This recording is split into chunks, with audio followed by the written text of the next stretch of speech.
Hi everyone, welcome to this video on estimation. First of all, let's be clear on what we mean by estimation. It's about finding a relative size or effort for tasks rather than precise predictions.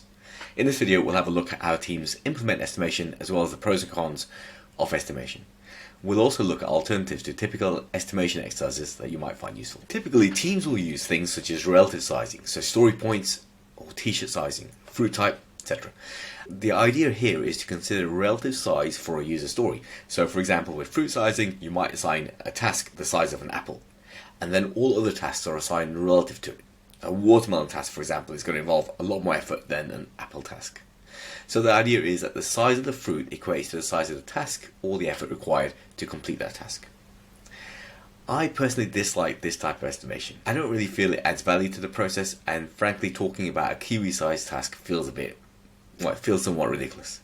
I really don't want my team to be spending time and effort debating whether a particular task is grape-sized or blackberry-sized. One alternative that I favour over relative sizing is something called lunar logic. With lunar logic, you have three options. A task can either have a story point of 1, it can be too large, or it can be unknown, as in we need to investigate further. Before I explain lunar logic in more detail, I need to explain something called planning poker. This is a group activity used to allow teams to collaborate on estimation. Planning poker allows you to pull in the views of every team member on the tasks which are under discussion.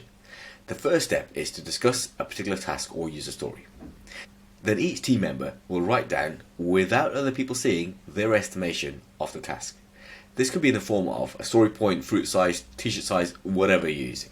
Because no one person can see what the other person has written, no one person can influence the entire team. Why would it be bad to have that influence? Well, it's often the case that a lead developer, for example, is looked at as the person who gives direction, and their viewpoint has a lot of influence. So this removes that influence and allows everyone to weigh in with their actual view. Once the estimation is made, you take the top estimate and the low estimate and discuss. You then have another round of planning poker on the same tasks. Ideally, the discussions lead to an agreement on the size of the task. The system, of course, isn't perfect, so more dominant members of the team can still present more compelling arguments for their views, influencing other members. But I found this method ensures people at least have the opportunity to present what they're really thinking.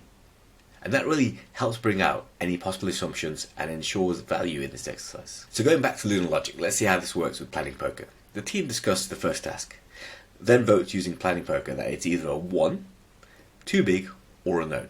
If someone says unknown, then that means clearly it needs to be explored further, and we can question that member about what their view is on that. Potentially the discussion itself can just lead to a resolution because it might be a misunderstanding or someone else in the team might have a piece of the puzzle. Someone says too large, potentially the same way it could be broken down within that discussion, or it could be broken down later. Or it might be the case that a further session is needed to break down that particular ticket. The point is that a discussion will take place unless everyone agrees to a story point of 1, as in unless everyone agrees that it's a fairly simple task. So the exercise will result either in a confirmation that it's a simple task, or it will involve breaking up that task further into smaller tickets, or it'll involve setting up a further exploration of the issues due to the unknown factors. And this might involve a spike where the developer investigates methods of completing the task to gain further insights. The key benefit of estimation is predictability, which helps with planning, so you can figure out over the next sprint how many user stories are reasonable to complete. You can also look back and see in the last sprint that the team completed, for example, 2 apples, 3 oranges and 8 bananas. See how ridiculous that sounds? Better still, last time we completed 50 story points. This time we're likely to complete another 50. Or last time we did 50 but we didn't complete everything, so this time we go for 40. That's the main benefit. It produces that predictability. The other main benefit of estimation is the discussion of why one person thinks it's high and one person thinks it's low. This helps everyone on the team to understand the ticket. And oftentimes at the sprint review you hear that the planning poker is a time-consuming task. And it can be a time-consuming task if the focus is on trying to be as accurate as possible. That's where it feels like it's failed. What you want to do is you want to use planning poker not to hone down on the exact time it's going to take, but to understand the relative sizing and to make sure the tickets are broken down. And using planning poker to make sure everyone understands what's going on with all the tickets. Make sure that the tickets have been broken down and understand as well what exploration is left. So planning poker, ideally using lunar logic, is a super valuable exercise, but only if you don't focus on the time but you focus on the tasks. Now, I've worked previously with people who worked at agencies in the past, and I've worked with team members who have previously worked in organizations where there's less of an emphasis on deadlines and more on producing quality output. Team members that have come from places where there's a less emphasis on deadlines typically use estimation as a way of increasing understanding. Team members that have come from agencies typically have a more negative view of estimation. They view estimation as basically a way of getting timings for a task and then having their management use that timing as a stick to beat them.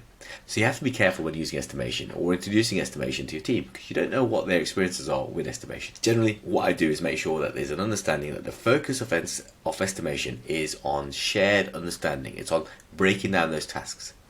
It's not something that's going to be used to pull people up and make people feel bad about not completing tasks within a certain time frame. This links to my video on psychological safety, and while using estimation in this way, as in getting the exact time down, while using estimation in this way might produce short-term benefits in terms of additional pressure on the team to meet a certain deadline, it's not productive long-term. Check out my videos on burnouts as well for a bit more on how this sort of behaviour can damage the team long-term. I hope you find that interesting and useful. Be sure to subscribe and check out more of my videos.